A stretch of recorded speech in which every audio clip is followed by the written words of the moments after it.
What's happening? John from Long Island punk band Wrecked. Good morning, on my way to work. If you gotta throw another video up. Brief update about the band. We went to the studio this past Sunday. Let me get this right first. Yes. We went into the studio this past Sunday and laid down some tracks for what's going to be our 4-song debut EP. Hopefully have something out by summertime. So God willing, it all happens, everything happens the way it's supposed to, and we should have something out there.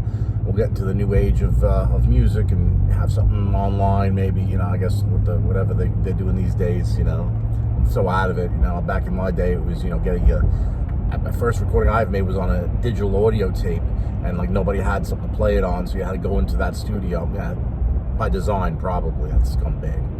Well, anyway, I guess these days it goes on Bandcamp or SoundCloud or fucking Spotify. I don't know. We're gonna have to hire somebody who's born, after 1990 to figure this shit out for us.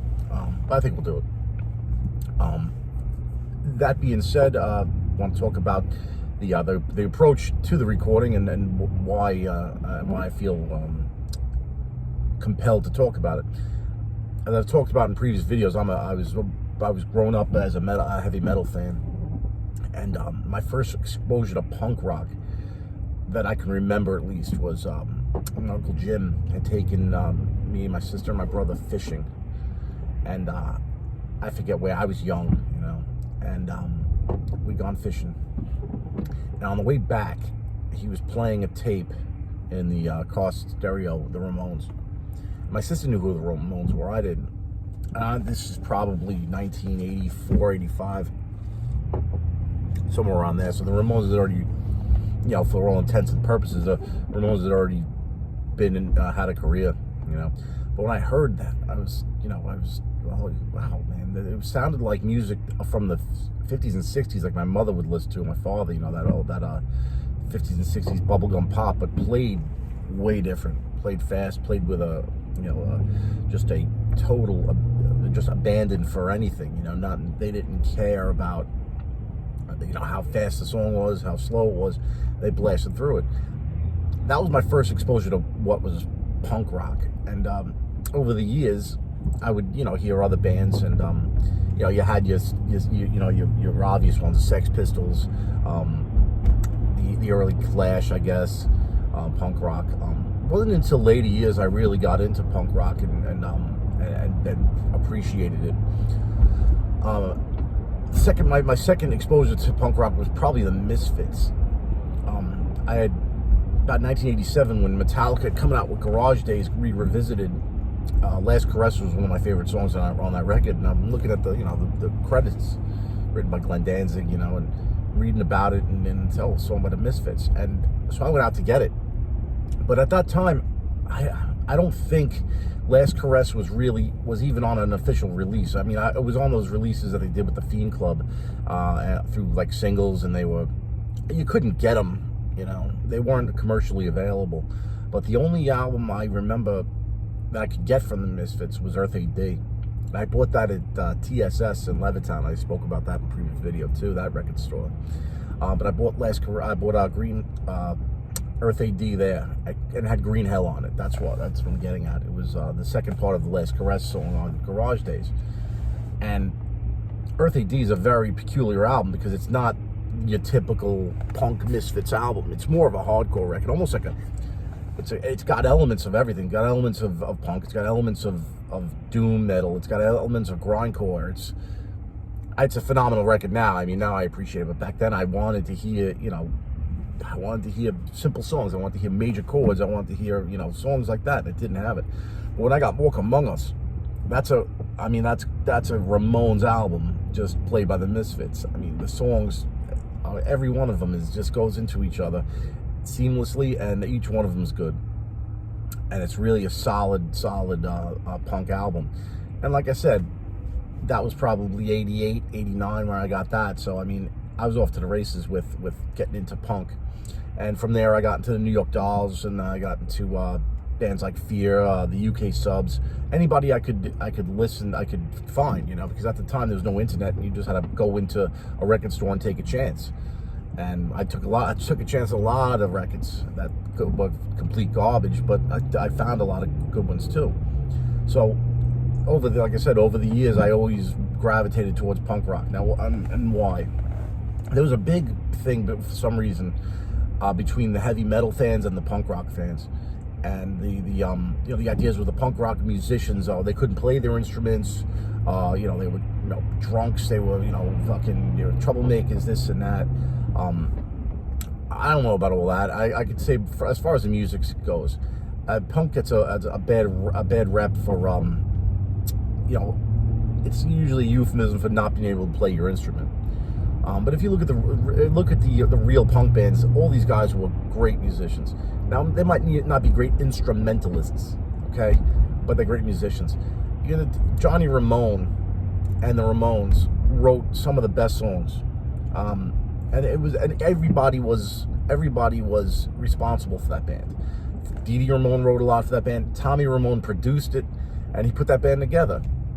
And of course, Johnny Ramone, the vocals, and they went through a couple of lineup changes. Some were good, some were bad. I mean, Marky Ramone was a great fit for that band, I think. Even CJ Ramone, I thought, was pretty good in that band. But over the years, it got watered down for me. But the Ramones always wrote good songs. And simple songs, a minute and a half, 2 minutes, in and out. I mean, you watch any YouTube video of the Ramones in the 70s, and they blast through 20, 30 songs within a half hour, 40 minutes, and they're off. That's the idea I want. That I want my band Wrecked to be like. Just play the songs, no bullshit, no, you don't need to take guitar solos, drum solos, bass solos, none of that shit. Just go up there, play for 25, 30 minutes, get it done. Go home after that, or go hang out at the bar, whatever you want. But there was always a like a thing between metal musicians and punk rock musicians. Punk rock has sucked. But listen, I've been playing original music my whole life, pretty much. I mean, for 20, I'm 44, 25 years I've been doing it, maybe, trying to do original music. And I played with a lot of dudes, man, and a lot of girls too, I guess. I don't want to discriminate. I can't do that these days. But I played with a lot of people that were, good instrumentalists, not good musicians. Couldn't play with other people. I'm nothing worse than, you'd find a guitar player who'd come to the rehearsal studio with a rack full of effects, take him a half hour to hook the thing up, and he couldn't sit there and play with anybody because he was just such a, weirdo asshole that he couldn't, connect with people. And you'd be looking at each other like, man, we can't have this guy in the band, And that was very important to me, getting along with other musicians, and especially, having no ego, and that's where the punk rock thing comes out. I don't think, particularly my band, Wrecked, I mean, we try our best to do what we do. We did the recording on Sunday, in and out, man. I'm not sitting there overdubbing 100 tracks of guitar, 100, tracks of the filler, because it's not what we sound like, and it's a waste of time, and it's a waste of money. And no one's paying for this record we're doing it. And I mean, it's great when if you're a professional and you have like the Rolling Stones or Black Sabbath or Metallica, when you can stay at a castle for 2 years and make a record on a record company's dime. That's great. But we're doing it ourselves, so in and out, done. And minimal overdubs. I mean, I don't want to say I don't care about it, because I care very much about it. So do our best to make it sound good, and make it sound pretty much like what we do. I mean, we're only a three-piece, so there's a lot of ground to cover. So, there'll be some overdub vocals here and there, because, singing and playing is a bitch.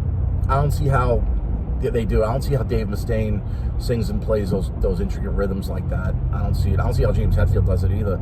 I mean, I can do what I do, and that's 3-4 chord punk inspired rock, singing and playing it. I mean, what got me really into, believe it or not, singing and playing was Neil Young.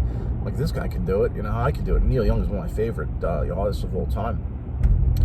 But punk always got a bad rep, and I didn't believe it.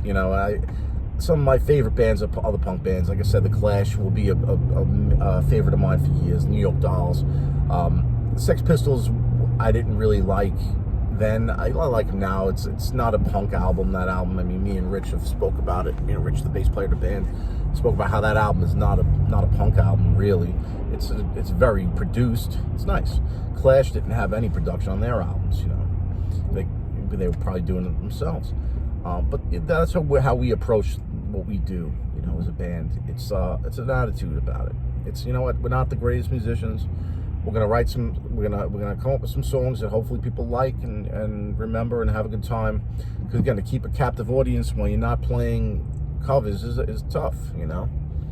I mean, we've been doing it for years. I've spoke about it, you know, again in previous videos. But I mean, that's pretty much it, you know.